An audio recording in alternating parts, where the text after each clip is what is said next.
Laga, je dolg caj da ma. Se zapocim fešta. Po se pa zgup na 8. tradicionalni rok žuru šišće 21. februarja. Ne zgup se tja!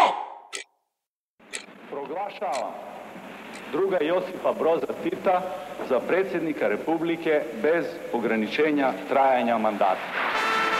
Ja ću se boriti za zaštitu suverenosti, nezavisnosti i integriteta zemlje, te za ostvarivanje vlasti radničke klase i svih radnih ljudi. Ja ću se zalagati za svoje jedinstvo, za ravnopravnu... U ime svih nas iz 50 i neke, za zakletvu Titu ja spevao sam stih. Ne spominjem prošlost, ni bitke Rock Yellow! Jer rođen sam tek poslednji. U nama je sudbina budućih dana i neki se možda i plaše za nju. Kroz vene nam protiče krv partizana i mi znamo zašto smo tu. Računajte na nas!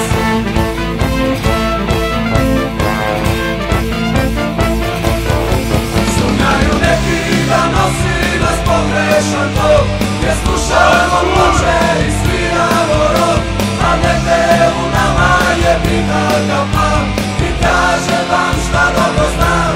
Računajte na nas! Sumnjaju neki da nosi nas pogrešan tok, jer slušamo ploče i sviramo rok, a negde u nama je bitaka plan i kažem vam šta dobro znam. Računajte na nas!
Je sudbina budućih dana i neki se možda i plaše za nju.